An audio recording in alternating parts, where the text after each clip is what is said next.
Hello and good evening to everyone. Namaste. हमारा नाम अभिषेक है. My name is Abhishek, and I'm here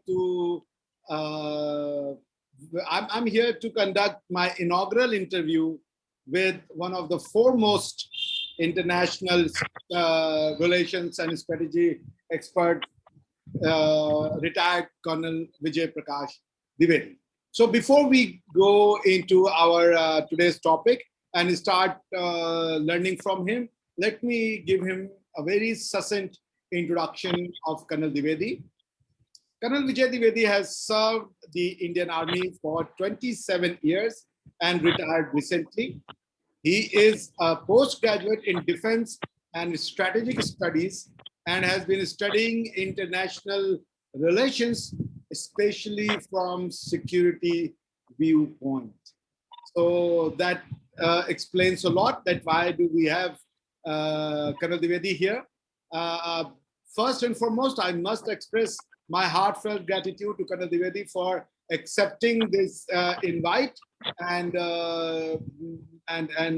give his lecture or his viewpoints on the topic that we have selected for today. As all you know, the topic is about Afghanistan and the recent decision by the U.S. Army or the U.S. government to pull out its security forces or its boots from the ground of Afghanistan and then leave the territory in lurch, I would say. So what are the fallouts? What are the pitfalls?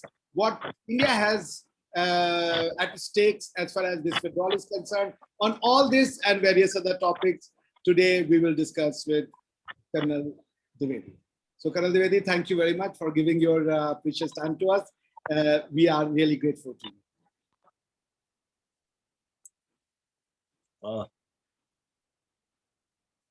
Jai Hind, Abhishek. Thanks for inviting me to your show. It's a privilege, and knowing your deep knowledge of international relations, I think I'm slightly unnerved, but I'm very sure I'll be able to positively contribute towards the session. That's very generous of you to say that. I know you can that. Start off with the questions. Yes, that's really generous of you to say that about me, but I know that's further from truth. Let's start with because as some of our viewers might not know anything about the Afghanistan as far as its geography is concerned, recent history is concerned, or some other relevant point that you think that our viewers should know and they must be aware of. So I give it to you to summarize it for them, that what is Afghanistan geographically, territorially, historically, and so on and so that. Colonel Dwivedi. Okay, thanks. I'll give some general information about Afghanistan so that especially the viewers who have not taken interest in Afghanistan till now is able to get some basic information about Afghanistan, and thereafter, the discussion, when the discussion progresses, they will be able to get more and more deep insight into it.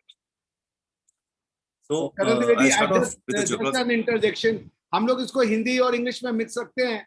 ज़्यादा हिंदी कोशिश करेंगे ताकि हमारे बहुत से जो हिंदी वाले viewer हैं वो अफेक्टेड ना हो जाएं, या हमारे जो across the board, across the territory हैं, वो व्यूअर्स भी हमें समझ पाए. सो हम लोग थोड़ा सा हिंदी या उर्दू ज़्यादा रखेंगे और अंग्रेजी कम रखेंगे. Thank you. I am so sorry. Please. Definitely, I'll follow that. हम वैसे ही कर लेंगे. अफगानिस्तान की कुछ बेसिक इंफॉर्मेशन. अफगानिस्तान का पूरा टेरिटरी 6.52 लाख स्क्वायर किलोमीटर है, जो कि अगर इंडिया से कंपेयर करें तो ऑलमोस्ट 1/5 ऑफ द साइज है, जो क्योंकि हमारा जो ज्योग्राफिकल एरिया है वो 32 लाख स्क्वायर किलोमीटर है.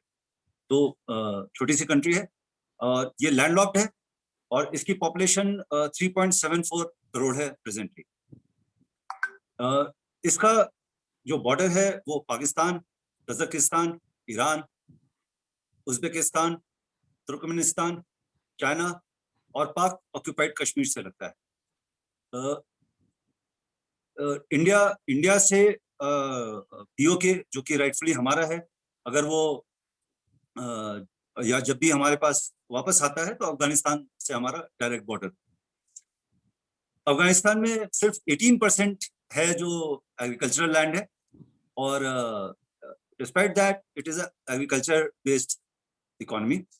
तो आप समझ सकते हैं कि इतना कम एग्रीकल्चरल लैंड के बावजूद अगर एग्रीकल्चरल इकोनॉमी है तो वहाँ के इकोनॉमी की हालत क्या होगी। It basically at present it is a very poor country, even now it is a agricultural predominant country. और वहाँ पे इसके अलावा इतनी लिमिटेड एग्रीकल्चरल लैंड में भी ओपीएम की खेती बहुत ज्यादा होती है, और इलीगल ड्रग ट्रेड वहाँ काफी फ्लरिश करती है। अफगानिस्तान को अगर नक्शे को देखेंगे तो बीचों बीच, फिजिकल नक्शे को अगर देखेंगे तो बीचों बीच हिंदू कुश माउंटेन नजर आएगा, जो कि तकरीबन east to west 800 kilometres run करता है। मतलब वो कंट्री को तकरीबन पूरा का पूरा डिवाइड करता है between north and south. And जो ईस्ट टू वेस्ट एक्सपेंड है अफगानिस्तान का, वो सिर्फ 965 किलोमीटर। तो यू कैन इमेजिन वो माउंटेन पूरा का पूरा बीचों बीच अफगानिस्तान को डिवाइड कर। Towards the north and north west a lot of agricultural land is available in Afghanistan. जो मेजर ट्राइब्स हैं वहाँ के वो हैं पश्तून तकरीबन 43%, ताजिक्स तकरीबन 27%, हाजराज 9% और उज़्बेक्स 8%। प्रेसिडेंट वहाँ के अभी अशरफ गनी हैं, और इनकी आर्मी जो है वो 1.8 लाख की आर्मी है। And out of that 30,000 are special forces which are highly trained and very effective. Afghanistan is a country which is अगर उसको शॉर्ट में डिस्क्राइब करें तो it is high on illiteracy, low on democracy, active on terrorism और high on drug trade. इसके अलावा अफगानिस्तान में काफी नेचुरल रिसोर्सेज हैं जो कि अनटैप्ड है, और इतना ऐसे डिस्टर्ब हालात में प्रॉब्ली वो इंफ्रास्ट्रक्चर कभी डेवलप ही नहीं हो पाया कि जो रिजर्व्स हैं, जो नेचुरल रिसोर्स हैं, रिजर्व्स हैं, मिनरल रिजर्व्स हैं, उनको प्रॉपर्ली टैप किया जा सके। Now coming to a brief history of Afghanistan, बहुत ज्यादा पीछे नहीं जाऊंगा। 7th सेंचुरी बीसी में इस्लाम का अराइवल हुआ। 305 बीसी में चंद्रगुप्त मौर्य ने हिंदू कुश माउंटेन्स तक पूरे इलाके को कब्जा कर लिया, और ये जो वर्चस्व है ये अशोक के टाइम तक भी चलता रहा। और अगर हम देखें तो हम कह सकते हैं कि जो अखंड भारत था पहले का, तो अफगानिस्तान एक टाइम पर हिंदुस्तान का ही पार्ट था। फिर 1700 एडी तक बहुत सारे डायनेस्टीज रहे वहां पे, जिसमें से 6 डायनेस्टीज रहे बेसिकली, जिसमें से 3 डायनेस्टीज का हमसे डायरेक्ट पाला पड़ा because they came to India and they fought several battles and they ruled over India also for some time, that is Khilji, Lodhi और Mughals. Now moving on to 1839। 1839 में फर्स्ट एंग्लो अफगान वॉर शुरू हुआ, और 3 एंग्लो अफगान वॉर हुए जो कि 1918 तक चला, और इसमें ब्रिटिशर्स जीते, काफी हद तक उन्होंने सक्सेस पाई, लेकिन जो पूरा का पूरा अफगान टेरिटरी को कंट्रोल करना है वो कभी नहीं कर पाए। तो it is said about Afghanistan कि एंटरिंग और conquering Afghanistan is very easy, but retaining control over Afghanistan is very difficult. 1990 world war 1 जब हुआ तब अफगानिस्तान ऑलरेडी इंडिपेंडेंट हो चुका था, और वहां पर अमानुल्लाह खान की मोनार्की थी। 1933 में जाहिर शाह पावर में आए और बहुत लंबे अरसे तक रहे, 1973 तक। जाहिर शाह मॉडरेट थे। ये इन्होंने बहुत डेवलपमेंट करी in terms of education, child education, women education, infrastructure development, roads, surface transport, hospitals, schools. But 1973 में इनके अपने कजन मोहम्मद दाऊद खान ने इनका तख्ता पलट कर दिया और वो पार में आ गए। मोहम्मद दाऊद खान भी रिफॉर्मिस्ट ही थे, उन्होंने भी इम्प्रूवमेंट करने की कोशिश की, बट अफगानिस्तान का एक डायनेमिक है जो अभी मैं आपको आगे बताऊंगा कि वहां पे जो रूरल पॉपुलेशन है वो बहुत कंजर्वेटिव है और they don't believe much in change and especially at that time. So Daud Khan भी ज्यादा दिन तक टिक नहीं पाए, 5 साल ही टिके। 78 में पीडीपीए पावर में आ गई। PDPA is the People's Democratic Party of Afghanistan. इसके नाम में डेमोक्रेटिक तो लगा हुआ है, बट ये कम्युनिस्ट पार्टी थी। उसके बारे में और बताने से पहले मैं याद दिलाना चाहूंगा कि वो फेज था कोल्ड वॉर का, specially between US and Soviet, और दो आइडियोलॉजीज का वॉरफेयर चल रहा था between the communist and the capitalist. Russia अपने इमीडिएट विसिनिटी में अपना इन्फ्लुएंस बढ़ाना चाहता था, और अमेरिका एक भी कोशिश में था कि यहाँ पे हम अपना एक इनरोड ढूंढ रहा था इस रीजन। तो ऐसे फेज में ये पीडीपीए पावर में आया। इसके दो फैक्शंस थे, खलक जो कि एक्सट्रीमिस्ट फैक्शन था जिसका ज्यादा इन्फ्लुएंस रूरल एरिया में था, फॉलोइंग और इन्फ्लुएंस, और दूसरा था परचन फैक्शन जो कि मॉडरेट था, which had more influence in urban middle class and what you call the higher class. इसके अलावा जो खलक फैक्शन था, यहाँ पे एक और बहुत इंपॉर्टेंट इशू है जो कि बार बार अफगानिस्तान के पॉलिटिक्स को डिटरमिन करता है, वो है पश्तून्स का डिवीजन।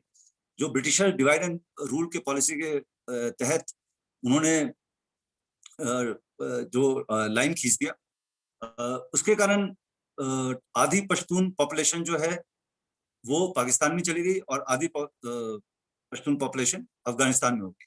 तो unifying Pashtuns is a major player और a major factor in Afghan politics. 1979 में सोवियत्स ने ये डिसाइड किया कि उनको अगर अपना कम्युनिज्म को बढ़ाना है तो उनको अफगान को इन्वेड करना पड़ेगा, और 1979 में वो उन्होंने अफगानिस्तान को कैप्चर कर लिया। लेकिन जो रूरल मेनली वही सेम कहानी जो ब्रिटिशर्स के साथ हुई थी, मेनली रूरल अर्बन एरियाज में इनकी डोमिनेशन रही, और रूरल एरियाज में जो है वो वेरियस ट्राइबल ग्रुप्स और mujahideen basically started fighting them. There was a 10-year war, 20 lakh civilian इसमें शहीद हुए, दे डाइड, एंड 1989 to 96 में यूएस ने ऑप साइक्लोन लॉन्च किया जिसमें उन्होंने Mujahideen and later on Taliban, basically led by Mullah Omar, which was founded in 1994 in and with its base in Pakistan, इनको weapons, equipment and financial help देना शुरू कर दिया to destabilize the Russian occupying forces. Taliban का मैंने नाम लिया तो तालिबान के बारे में यही क्लियर कर दूंगा। जब रशियन फोर्सेस अफगानिस्तान में घुसी तो बहुत सारे जो अफगानी थे वो नेबरिंग कंट्रीज में रेफ्यूजी बनकर गए, उसमें से पाकिस्तान में भी काफी लोग गए, तकरीबन 3 लाख की पॉपुलेशन गई। उसमें से बहुत जो बच्चे थे उनके तालीम के लिए कोई इंतजाम नहीं था, और पाकिस्तान के पास इतने फंड्स नहीं थे कि उनको कोई मॉडर्न एजुकेशन दे पाते। तो इनके सबका जो तालीम हुई, एजुकेशन हुआ, वो सब मदरसे में हुआ, और वहीं पे पाकिस्तान और आर्मी और ISI ने एक अपॉर्चुनिटी देखा कि इनको हम यूटिलाइज कर सकते हैं as future leaders for warfare against the Russians in Afghanistan, और इनकी वहीं पे ट्रेनिंग हुई, और ट्रेनिंग करके फाइनली तालिबान अफगानिस्तान में एक्टिव हुआ, और 1996 में तो उन्होंने काबुल भी कैप्चर कर लिया और अफगानिस्तान का मेजर पार्ट कैप्चर कर लिया, और वो पावर में आ गए। उसके बाद 5 साल का बहुत ही डार्क एज चला अफगानिस्तान के लिए। शरिया को बहुत स्ट्रिक्टली एनफोर्स किया गया।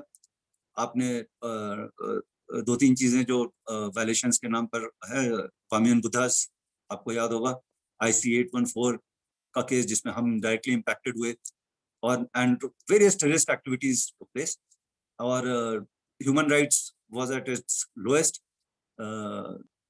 वुमेन का तो कोई राइट्स ही नहीं था. एंड however इसी बीच एंड हाँ टेररिज्म का ये गढ़ बन गया. यहाँ पे जैश ए मोहम्मद, लश्कर ए तैयबा की ट्रेनिंग शुरू हुई under the wings of Taliban. तो इसी बीच 9/11 हो गया, जिसमें the twin towers fell down. And उस समय का स्टेटमेंट है मिस्टर बुश, उन्होंने डिसीजन लिया कि और वो बहुत फेमस सा कोट भी है, either you are with us or you are against us. तो under that scheme and they decided to attack Afghanistan. Taliban ने साफ मना कर दिया ओसामा बिन लादेन को देने से, और इन्होंने उस समय पाकिस्तान की टेरिटरी को यूज करते हुए, इसके बारे में हम आगे भी डिस्कस करेंगे, उसको यूज करते हुए अफगानिस्तान को कैप्चर कर लिया. और फिर 20 साल से लड़ाई चल रही है. ये था एक छोटा सा हिस्ट्री. अब इसके बाद आगे क्वेश्चंस में there were several points will keep coming up again and again. Your next question. Your voice has gone. I can't hear you.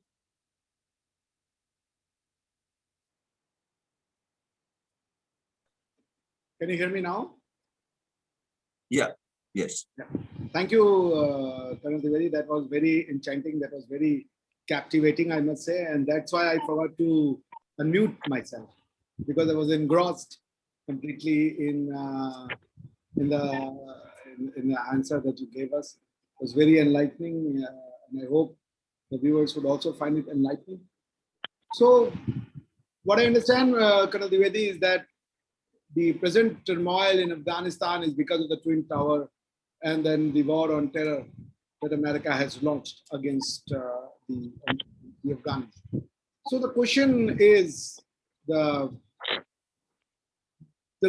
when Americans have come to Afghanistan with a purpose to protect their homeland and to wage a war against terror, what is your take on this decision of sudden withdrawal, much against the desires of certain Afghan security establishment also? What is your take? Do you think this withdrawal of the US is something, a wise decision, or it's... Please enlighten us. Colonel Dwivedi. Okay. Abhishek, I will not take on this question straight away, in which I will not initially tell my take on it.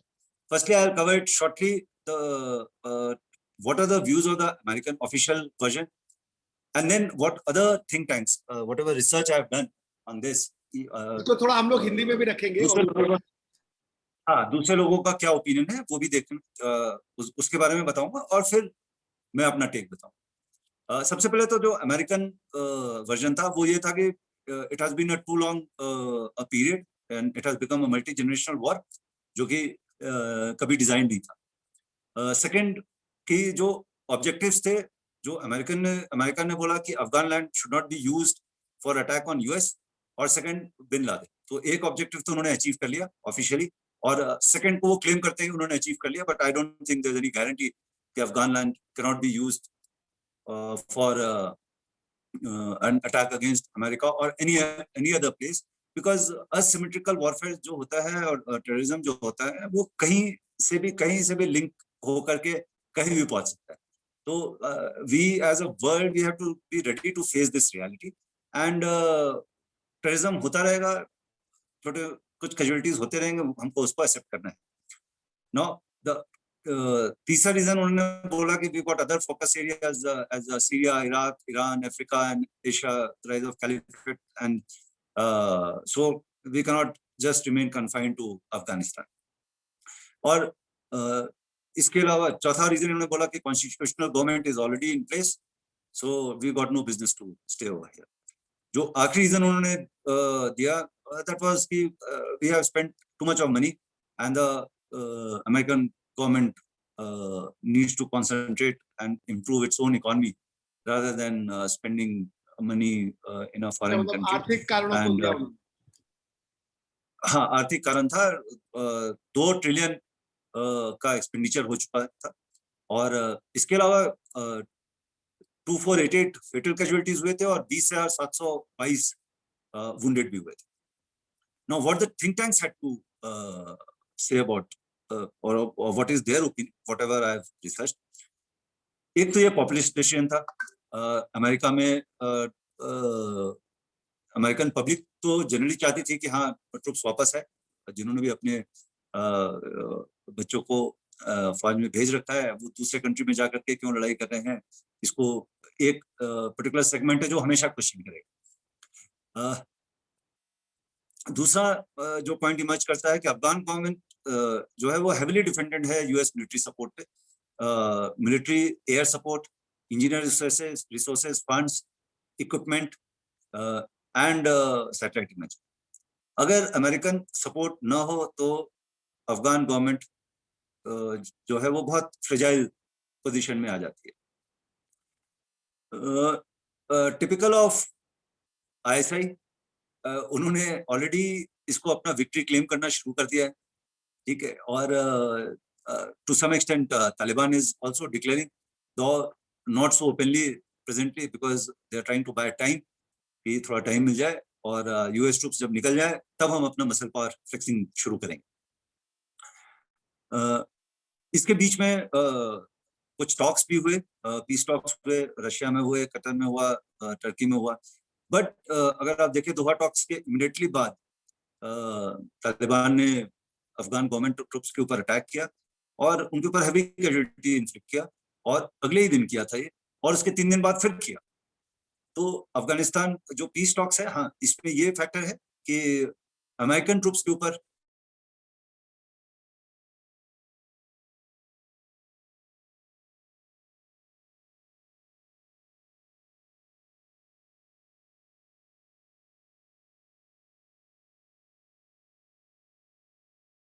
it's best to take power by force, और वो vast areas को control भी करें, अभी already कर रहे हैं और आगे और ज्यादा अपने एरिया कंट्रोल के एरिया को बढ़ाएंगे। रीजनल डिस्टर्बेंस ये कॉज करेगा, कोई डाउट नहीं है। वो पहले भी अफगानिस्तान फ्लैश पॉइंट रहा था और वो इसकी स्ट्रेटेजिक इंपॉर्टेंस बनी रहती, because it is a gateway. और एक और ओपिनियन है कि अमेरिका के लिए चाइना आज के डेट में मेन थ्रेट है। तो पहले America used to lead in all industries, अब चाइना बहुत सारी इंडस्ट्रीज में उससे आगे निकल चुका है। तो अमेरिका का मेन कंसर्न है to consolidate and improve its economy and do better than China and focus mainly on China. तो ये तो कुछ व्यूज हैं जो कि एक्सपर्ट्स के थे। अगर मेरे टेक पे आते हैं तो ये यूएस के लिए एक डिफीट है, और क्योंकि जो ऑब्जेक्टिव्स उनके थे, वन वाज, जो वो स्पेल आउट नहीं कर रहे, वन वाज कि जब हमारे ट्रूप्स वहां चले जाएंगे वहां पीस स्टैब्लिश हो जाएगा, और पीस हो जाएगा, नेशन बिल्डिंग होगा, वहां पे बहुत सारे डेवलपमेंट होंगे, एंड हम इंफ्रास्ट्रक्चर डेवलप करके और जो वहाँ के रॉ मिनरल रिसोर्सेज हैं या रॉ रिसोर्सेज हैं, रॉ मटेरियल, उसको हम एक्सप्लॉइट करेंगे। वो तो वो कर नहीं पाए क्योंकि पीस हुआ नहीं और स्टेबल गवर्नमेंट बहुत आई नहीं। दूसरा उनका ऑब्जेक्टिव जो था to have a stable government in Afghanistan, वो भी वो अचीव नहीं कर पाए। तो overall it is a considerable loss of influence for USA. Now इसमें एक एंगल ये है कि in case it is a strategic move in terms of कि अफगानिस्तान के बाहर मूव आउट करके और किसी नेबरिंग कंट्री में वो फिर से बेस बनाते हैं, जिसकी बात अभी थोड़ी बहुत सुनने को मिल रही है। तो अगर वैसा कुछ करते हैं तो it may that no one is aware of, तो वो तो will have to wait, the time will tell. अगर अफगानिस्तान के टेरिटरी को देखें तो 30% जो है वो गवर्नमेंट ट्रूप्स कंट्रोल कर रही है, अप्रोक्सीमेटली 30% तालिबान के पास है, और तकरीबन 40% जो है वो डिस्प्यूटेड या open for all territory. Basically यहाँ पे वॉरलॉर्ड्स जो है ये डिस्प्यूटेड टेरिटरी में है, और उनकी अलाइनमेंट जिसको हम कहते हैं बिना पिंदी का लोटा, उसकी तरह होती है। वो कभी भी किधर भी लुढ़क सकते हैं, वो like what happened with the politicians, ठीक है, कि opportunist, they are opportunist, they can shift their sides to any side. वो तालिबान की तरफ भी जा सकते हैं, वो गवर्नमेंट फोर्सेस की तरफ भी जा सकते हैं, और ये भी पॉसिबिलिटी है कि वो अपना एक अलग से किसी not probably at the level of national level, but कुछ एरियाज पे वो अपना एक कन्फेडरेशन सा बना करके और आपस में कुछ पर्टिकुलर एरिया को वो कंटिन्यू करें कंट्रोल करना, and they are very powerful. It's not that कि उनके पास रिसोर्सेज नहीं है, वो भी पावरफुल हैं अपने अपने area. Drugs will continue to play a major role, and in fact अगर ये गवर्नमेंट डिस्टेबलाइज होती है तो वो हो सकता है और बूस्ट हो जाए.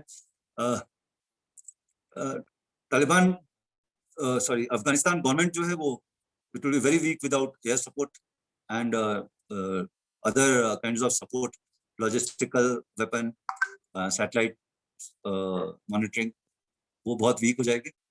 अच्छा, इसमें एक और एंगल है कि आइडियोलॉजिकल विन, ये जो असिमेट्रिक वॉरफेयर, जो टेररिज्म को यूज करके वॉरफेयर करते हैं, उनके लिए ऐसा ही मैंने पहले भी बोला, बहुत खुश है कि उन्होंने कमाल कर दिया. It is like ideological win. जैसे वियतनाम से यूएस को छोड़ के जाना पड़ा अंडर दो सर्कमस्टांसेस, जैसे कोरिया में छोड़ के जाना पड़ा, जैसे रशिया को छोड़ के जाना पड़ा. तो आज की डेट में the situation is justifying and supporting that terrorism is a very viable way of defeating the biggest of the big powers, and तो उनको बड़ा बूस्ट मिला है, उनके मोराल को बड़ा बूस्ट मिला है. और अगर आप देखेंगे तो आईएसआई और पाकिस्तान आर्मी काफी उछल रहे हैं कि हमने बड़ा मेजर अचीवमेंट कर दिया. पाक अगर यूएस ट्रूप्स विड्रॉ होते हैं तो पाकिस्तान को ओवरऑल जो सिचुएशन है उसके हिसाब से उनको बेनिफिट मिलेगा, क्योंकि पाकिस्तान तो हमेशा it has been playing dirty role for the big players, और वो डर्टी रोल का मेन इंटेंशन ये होता है कि दूसरे कंट्री से पैसे लेने. ठीक है, वो यूएस से पैसे मांग रहा है, वो चाइना से भी पैसे मांग रहा है. जैसे ही थोड़ा सा क्राइसिस शुरू होता है, उनके मिनिस्टर्स भागना शुरू कर देते हैं चारों कंट्री में. पैसे तो उन्होंने यूएई से भी ले रखे हैं और भी कंट्रीज से मांग रहे हैं, but other countries are not doesn't seem to be in a mood to oblige them. But American interest, अगर American interest है अफगानिस्तान में and they want to establish bases in Pakistan, they may oblige them under with severe or some very definite terms of reference, that is restrictions. And जहां तक China का सवाल है, Pakistan China से भी मांगेगा पैसा. कितना पैसा फंडिंग इस पर्पस के लिए चाइना करेगा वो कहना मुश्किल है, बिकॉज चाइना का इंटरेस्ट तो है इस रीजन में, but China has got interest in so many other parts of the world. China पहली बात तो डायरेक्टली इन्वॉल्व होगा नहीं, वो पाकिस्तान के थ्रू ही होगा, और फंडिंग कितने हद तक करेगा वो कहना मुश्किल है. That is my take. Thank you, Colonel Your Dwivedi. next question. Yes. Thank you, Colonel Dwivedi. That was very thoughtful of yours, thoughtful of you to give us so many layers of this question. Of course, it's very important to touch upon them, and I appreciate it that you have done it in a really small amount of time. I know, given an opportunity, you can speak a lot. But I think that in a brief time, anyone could not have done more better than this. So thank you very much for this answer. Now that takes us to our next issue. That